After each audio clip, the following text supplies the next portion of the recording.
បាទជំរាបសួរបងប្អូនទាំងអស់គ្នាអឺបងប្អូនយើងភាគច្រើនណានៅពេលដែលគាត់មុនចាប់ផ្ដើមធ្វើ YouTube គាត់ច្រើនតែគិតថា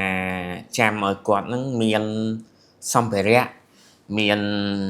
របស់ដែលគាត់យកមកប្រើប្រាស់ហ្នឹងល្អសិនឬក៏យើងប្រើពាក្យសាមញ្ញថាតើតើមានកាមេរ៉ាល្អតើតើមាន microphone ល្អតើតើមានកុំព្យូទ័រលឿនដែលអាចកាត់វីដេអូបានលឿនបានគាត់អាចធ្វើ YouTube បានទោះបីជាគាត់មាន idea ហើយមាន content ដែលគាត់ចង់ផលិតហើយហ្នឹងក៏ដោយនៅក្នុងវីដេអូរបស់ខ្ញុំមួយនេះថ្ងៃនេះខ្ញុំនឹងចែករំលែកបងប្អូនទាំងអស់គ្នាអំពីការចាប់ផ្ដើម YouTube មួយដោយ game បានន័យថាចាប់ផ្ដើមពី level ដំបូង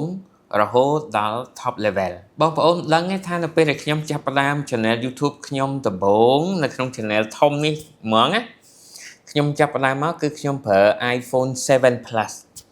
ខ្ញុំថតដោយប្រើប្រាស់ iPhone 7 Plus ស្ដាយដែលខ្ញុំអត់បានថតវីដេអូកាលនឹងទុកថតខ្ញុំមានថតតែវីដេអូនៅក្នុង iPhone ប៉ុន្តែខ្ញុំអត់បានថតពីខាងក្រៅថាតើពេលដែលខ្ញុំថតអង្គុយនិយាយជាមួយនឹង iPhone Plus ហ្នឹងវាយ៉ាងម៉េចហើយបើនិយាយអំពី microphone នឹងកាលដែលខ្ញុំប្រើនោះគឺខ្ញុំប្រើ microphone ខ្សែmicrophone ខ្សែដែលខ្ញុំតក្រុមការងារគាត់ឆ្នៃឲ្យកែតបាទតគ្នាដើម្បីបានខ្សែវែងយកទៅដោតជាមួយនឹង iPhone 7 Plus នោះទៀតកាលនោះយើងគិតថាគុណភាពវីដេអូនិងគុណភាពសំឡេងអាចទទួលយកបានប៉ុន្តែបើយើងប្រៀបធៀបដល់ឥឡូវគុណភាពវីដេអូនិងគុណភាពសំឡេងនៅចាញ់បច្ចុប្បន្នរហូតដល់បច្ចុប្បន្ននេះខ្ញុំប្រើ Canon Max 2ហើយបាទហើយខ្ញុំប្រើកាមេរ៉ា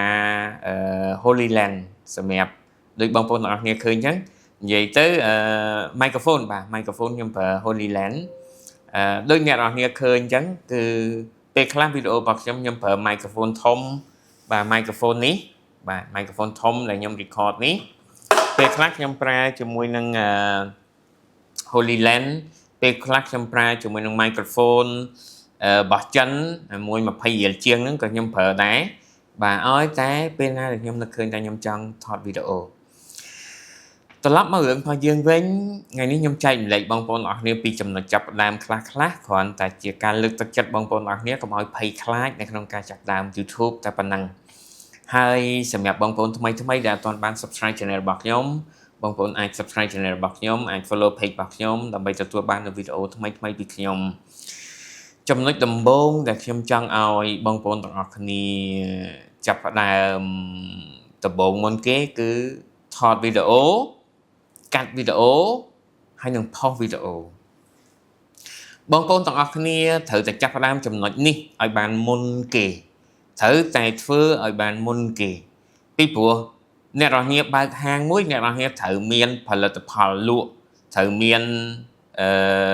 សម្ភារៈដើម្បីដាក់លក់បើអ្នកនរគ្នាចង់បើកហាង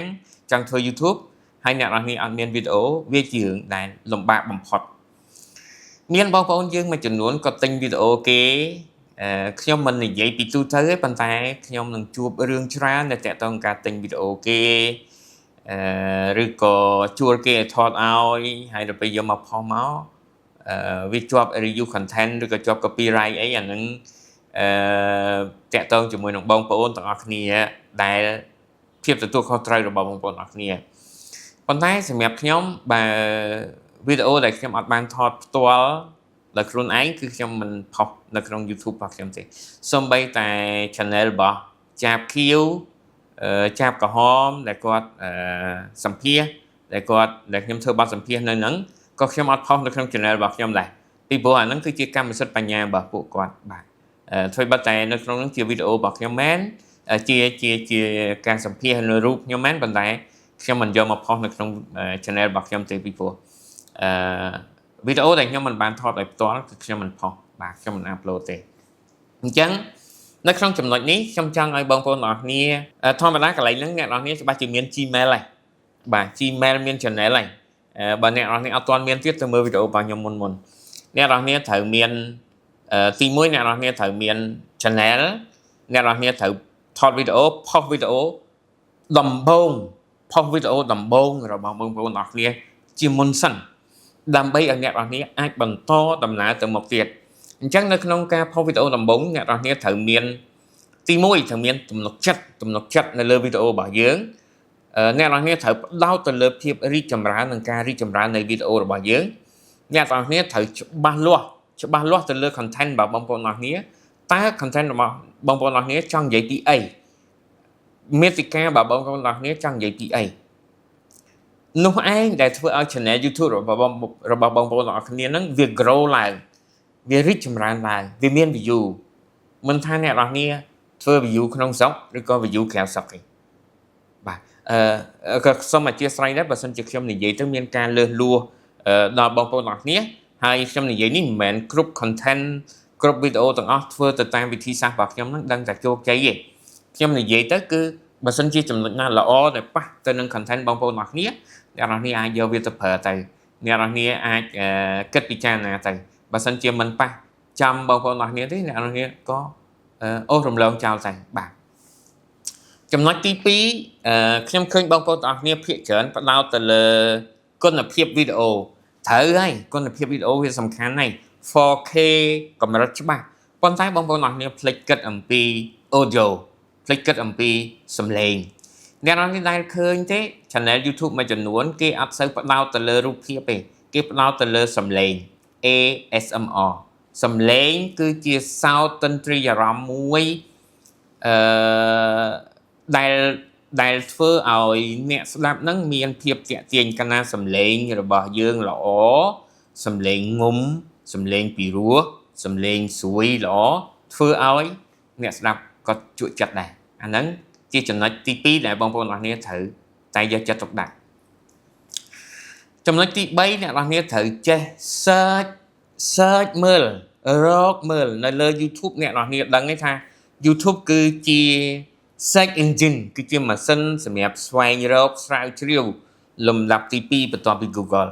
អញ្ចឹងអ្នកនរគ្នាមុនធ្វើ content អីមួយអ្នកនរគ្នាត្រូវ search content ហ្នឹងឲ្យច្បាស់សិនតើមាតិកាហ្នឹងមានអ្នក view ដល់ M អត់បើសិនជាមានអ្នក view ដល់ M ប្រភេទវីដេអូអញ្ចឹងអ្នកនរគ្នាធ្វើទៅគឺមិនខុសទេបាទ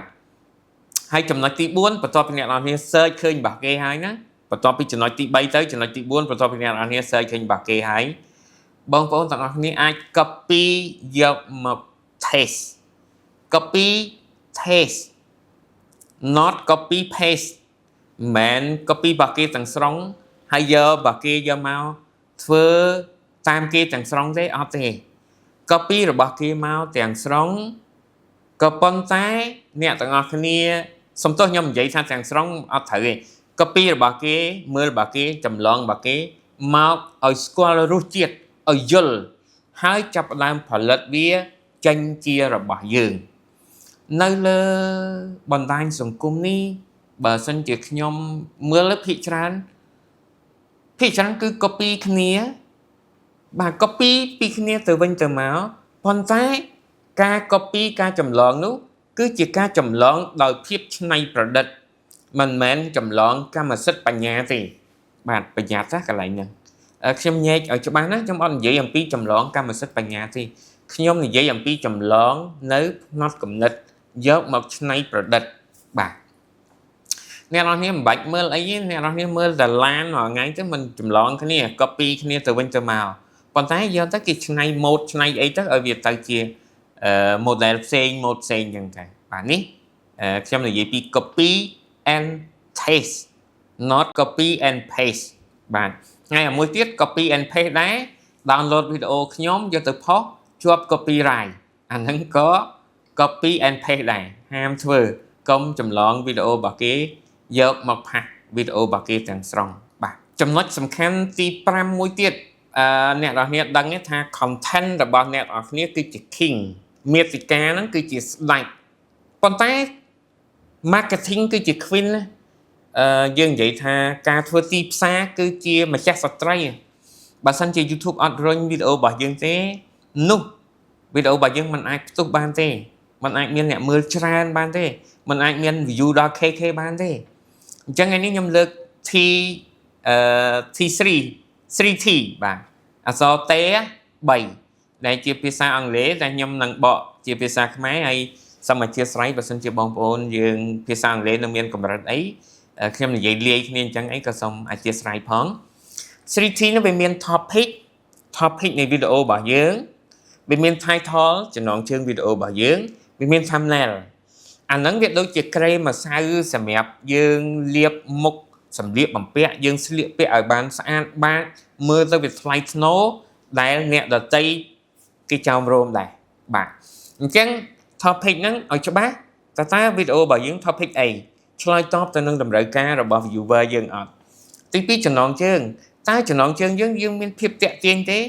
របៀបដោះស្រាយបញ្ហាអីនេះឬក៏ដើម្បីធ្វើអញ្ចេះបានត្រូវមើលវីដេអូនេះអាហ្នឹងគឺចំណងជើងហើយនឹង thumbnail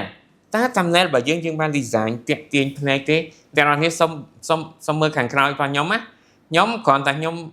ថតវីដេអូក៏ខ្ញុំដាក់ដើមពណ៌ខ្ញុំដាក់ដើមឈើនេះផ្កាបាទផ្កាដើម្បីស្លឹកប្រទាលសំទោសស្លឹកប្រទាលដើម្បីឲ្យវាមានបៃតងខ្លះដែរអញ្ចឹងអាហ្នឹងក៏ជាភាពតាក់ទាញមួយដែរពេលខ្លះមើលទៅវាចាប់ភ្នែកបាទចំណុចចុងក្រោយចំណុចទី6គឺអ្នកនរគ្នាត្រូវធ្វើ YouTube ហ្នឹងឲ្យដូចជាអាជីវកម្មមួយចឹង treat your YouTube channel like a business YouTube គឺជាអាជីវកម្មរបស់យើងមួយដែលមាន 3P passion បាទចំណុចទី1គឺតាក់ទងទៅនឹងចំណុចសំខាន់ហ្នឹងដែលយើងហៅថាជា passion ទី2គឺ professionally ឲ្យខ្លាយទៅជាយើងមានគេហៅថាតើយើងចង់និយាយអីយើងចង់បង្ហាញអីនៅលើchannel របស់យើងហ្នឹងណាហើយទី2 professionally ហ្នឹងគឺតើយើងផ្ដល់អីឲ្យទៅអ្នកមើលរបស់យើងបាទហើយនឹងទី3គឺ profit គឺចំណូលនៅពេលអ្នកនរគ្នាមានអានឹងអស់ហើយអ្នកនរគ្នានឹងទទួលបានប្រភពចំណូលមកវិញហើយចំណូលពី YouTube មានច្រើន 5-6 ប្រភពអ្នកនរគ្នាចង់ធ្វើ affiliate លក់ផលិតផលក៏បានអ្នកនរគ្នាចង់ promote branding អ្នកនរគ្នានៅលើហ្នឹងក៏បានអាហ្នឹងខ្ញុំនិយាយពីរឿងខាងក្រៅណាប៉ុន្តែអ្វីដែលជាចំណូលធំគឺចំណូល ad ការផ្សាយពាណិជ្ជកម្មមាន channel membership មាន super chat super sang បាទមាន course training មានបាទ channel membership ហ្នឹងបានន័យថាគេបង់លុយមកឲ្យយើងផលិតវីដេអូដាក់ចូល YouTube អ្នកដែលអាចមើលវីដេអូយើងបានមានតែអ្នកដែលបង់លុយទេបាទខ្ញុំនិយាយបែបហ្នឹងមិនមែនបានន័យថាខ្ញុំបើកវគ្គបង់លុយអត់មានទេខ្ញុំអត់មានបើកវគ្គបណ្ដោះបណ្ដាលដោយសារខ្ញុំអត់មានពេលហើយខ្ញុំគិតថាមិនលំបាកទេសម្រាប់គ្រាន់តែចង់ធ្វើ YouTube អាចមើលវីដេអូរបស់ខ្ញុំអាចមើលវីដេអូរបស់លោកគ្រូផ្សេងទៀតឲ្យគាត់ចែកម្លែកចំណុចណាល្អអ្នកនរគ្នាយកដាក់ខ្លួនយកមករៀនសូត្រខ្ញុំគិតថាអ្នកនរគ្នាពិតជាអាចធ្វើបានទៅមុខ content មានច្រើនបងប្អូនអរគ្នាចូលចិត្ត content អីអ្នកនរគ្នាអាចសិក្សាស្រាវជ្រាវហើយសម្រាប់បងប្អូនដែលគាត់ចង់ដឹងអំពី content មាតិកាអីលម្អិតផ្សេងជជែកជាមួយខ្ញុំ1ម៉ោង2ម៉ោងអីបងប្អូនអរគ្នានៅពេលដែលត្រូវការ computer អ្នកនរគ្នាមកតាក់ទងខ្ញុំមក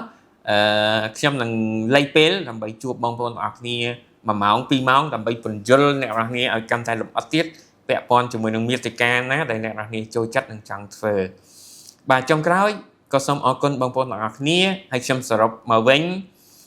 អ្វីដែលខ្ញុំបានលើកឡើងទាំង4ចំណុចទាំង6ចំណុចនេះខ្ញុំគិតថាសំខាន់សម្រាប់បងប្អូនទាំងអស់គ្នាជាពិសេសគឺចំណុចទី1ត្រូវតែចាប់ផ្ដើមដំបូងឲ្យបានចាប់ផ្ដើមនៅវីដេអូទី1របស់បងប្អូនទាំងអស់គ្នាអ្នកនរគ្នានឹងមានវីដេអូទី2អ្នកនរគ្នានឹងមានវីដេអូទី3ទី4ទី5ទី6ទី100កាន់តែល្អឡើង